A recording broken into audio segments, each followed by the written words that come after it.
కుమరం భీం ఆసిఫాబాద్ జిల్లా వాంకిడిలో food poison కారణంగా మరణించిన బాలిక శైలజ కుటుంబాన్ని బీజేపీ ఎమ్మెల్యే పాల్వాయ్ హరీష్ పరామర్శించారు. మృతురాలి కుటుంబ సభ్యులతో మాట్లాడి సంతాపం ప్రకటించారు. మృతురాలి కుటుంబానికి ప్రభుత్వం అన్ని రకాల ఆర్థిక సాయం చేయాలన్నారు. మంత్రి సీతక్క వెంటనే స్పందించి వారి కుటుంబాన్ని అన్ని రకాలుగా ఆదుకోవాలని డిమాండ్ చేస్తున్న ఎమ్మెల్యే పాల్వాయ్ హరీష్ బాబుతో మా ప్రతినిధి చంద్రశేఖర్ ఫేస్ టు ఫేస్. ఆశ్రమ పాఠశాల విద్యార్థిని అయితే శైలజ మృతిపై అయితే ఇటు పాల్వాయ్ హరీష్ బాబు సిరిపూర్ ఎమ్మెల్యే అయితే పరామర్శించారు. సిరిపూర్ ఎమ్మెల్యేను అడిగి మరిన్ని వివరాలు తెలుసుకుందాం. అసలు అక్కడ ఏం జరిగింది, అక్కడ విషయాలు ఏంటి అని ప్రస్తుతానికి అయితే తెలుసుకుందాం. సార్, మీరు అక్కడికి వెళ్ళారు, అసలు సమస్య ఏంటిది, అసలు ఏమైంది, అసలు చర్చలు సఫలమైంది? ఇప్పుడు వాంకిడి ఆశ్రమ పాఠశాలలో ఫుడ్ పాయిజనింగ్ వల్ల చనిపోయిన శైలజ కుటుంబాన్ని పరామర్శించడం జరిగింది. చాలా దారుణం. వాళ్ళు కడు పేదరికం, కడు బీద స్థితిలో ఉన్నారు. ప్రభుత్వం వారిని తప్పకుండా ఆదుకోవాలని నేను డిమాండ్ చేసినాం. ఇవన్నీ సంఘటనలకు బాధ్యత వహిస్తూ ఇన్ఛార్జ్ మినిస్టర్గా ఉన్న సీతక్క గారు రాజీనామా చేయాలి ఫస్ట్. ఎందుకంటే వరుస సంఘటనల వలన ప్రజలు, ఎస్పెషల్లీ ఆశ్రమ పాఠశాలలో పిల్లలు పిట్టల్లాగా రాలిపోతున్నారు. 42వ ఘటన ఈ ప్రభుత్వం అధికారంలోకి వచ్చిన తర్వాత. కాబట్టి బాధ్యత లేదు ఈ ప్రభుత్వానికి అనేది సుస్పష్టం. కాబట్టి గతంలో లాల్ బహదూర్ శాస్త్రి గారు ఒక రైలు యాక్సిడెంట్ జరిగితే నైతిక బాధ్యత వహిస్తూ వారు రాజీనామా చేశారు. అదే ఒరవడిలో మీరు సీతక్క గారు రాజీనామా చేస్తే కానీ ఒక ప్రాపర్ మెసేజ్ ఇచ్చిన వాళ్ళు అవుతారు, చేయాల్సిందే. తర్వాత అధికారులు ఎవరైతే బాధ్యులు ఉన్నారో వారి మీద చర్యలు తీసుకోవాలి. ప్రభుత్వం ఈ కుటుంబాన్ని అన్ని విధాలు ఆదుకోవాలి. వారి కుటుంబంలో ఒకరి ప్రభుత్వ ఉద్యోగం కల్పించాలి, ఒకరికి ప్రభుత్వ నివాస గృహం కట్టించేయాలి, తర్వాత ఎక్స్గ్రేషియా కూడా ప్రకటించాలి. ఇవన్నీ డిమాండ్లు, 5 డిమాండ్లు వారి ముందు పెట్టడం జరిగింది. వారు ఒప్పుకునే పరిస్థితుల్లో లేరు. కాబట్టి అక్కడ ఇంకా ఆందోళన కొనసాగుతోంది.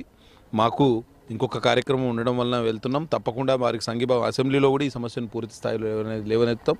వారి కుటుంబానికి అన్ని విధాల న్యాయం చేయాలని డిమాండ్ చేస్తాం. సార్, ముఖ్యంగా బీజేపీ పార్టీ తరఫున అసలు మీరు ఏ విధంగా డిమాండ్ చెప్పారు, అసలు దీనిపైన మీరు ఏ విధంగా అసలు ఇప్పుడు అసెంబ్లీలో ఇప్పుడు అన్నారు, అసెంబ్లీలో ఏ విధంగా చర్చ జరపబోతున్నారు? 100% ఇక్కడ ఫుడ్ పాయిజనింగ్ వల్ల కారణాలను అధ్యయనం చేయాలని డిమాండ్ చేస్తాం. బాధ్యులైన వారి మీద చర్యలు తీసుకోవాలని డిమాండ్ చేస్తాం. గిరిజన జిల్లా మాది కాబట్టి ఒక గిరిజన మంత్రిగా ఉన్న సీతక్క గారి ఇవన్నీ సంఘటనల మీద కనీసం వారి కుటుంబాన్ని పరామర్శించలేదండి. 25 రోజుల పాటు నిమ్స్లో ఉంటే ఇన్ఛార్జ్ మినిస్టర్ గారు కనీసం వారి కుటుంబాన్ని పరామర్శించలేదు. కనీసం మానవతా దృక్పథం కూడా లేదు వీరికి. ఇక వీళ్ళు ప్రజలకు ఏం న్యాయం చేస్తారండి? ప్రజల మాన ప్రాణాల రక్షణ లేని ప్రభుత్వం ఇంత దారుణంగా ఎన్నడూ కూడా మేము ఈ ప్రభుత్వాన్ని ఈ రకంగా అంచనా వేయలే. ప్రజాపాలన దినోత్సవం రోజే ఒక 16 ఏండ్ల పసిబిడ్డ అమ్మాయి ఇవాళ చనిపోయిందని అంటే అది ప్రభుత్వానికి మాయన మచ్చ. దీని మీద మీరు అంతర్మాదనం చేసుకోవాలి. ఎక్కడ తప్పులు జరిగినాయి, లోపాలు జరిగినాయి, వాటిని ఎట్లా సరి చేసుకోవాలని ఆలోచన చేయాలి తప్పించి కప్పిపుచ్చే ధోరణి కరెక్ట్ కాదు. సార్, స్టేట్ అయిన మీడియాకు కూడా ఆంక్షలు పెట్టారు. అసలు ఇది ప్రజాపాలన లేకపోతే అసలు ఇది కాంగ్రెస్ ప్రభుత్వ వ్యతిరేక విధానం? ఇది ప్రజాపాలన కన్నా నిర్బంధ పాలన నడుస్తుంది. కనీసం ప్రెస్ మిత్రుల్ని అక్కడికి సంఘటనా స్థలానికి లేకపోతే వారి ఇంటికి గ్రామానికి కూడా పోనిస్తలేరని అంటే మీరు ఆలోచన చేయండి. ఇది కేసీఆర్ 1 నెంబరీ అయితే రేవంత్ రెడ్డి 10 నెంబరీ లాగానే ఉంది. కాబట్టి ఈ పాలన, నిర్బంధ పాలనను ఇకనైనా మీరు విడనాడాలి. ప్రజలకు మీరు జవాబుదారీ, మీరు ప్రజల చేత ఎన్నుకోబడిన ప్రభుత్వం అనే విషయాన్ని మీరు గుర్తించాలని నేను విజ్ఞప్తి చేస్తున్నాను. ఓకే సార్, ప్రస్తుతానికి ఇది ఏదైతే సిరిపూర్ ఎమ్మెల్యే హరీష్ బాబు అయితే చెప్తున్నారు, వారి కుటుంబాన్ని అయితే పరామర్శించారు. వారికి సంబంధించిన ఎక్స్గ్రేషియా విషయంలో మాత్రం కొంచెం వెసులుబాటు అయితే ఉంది.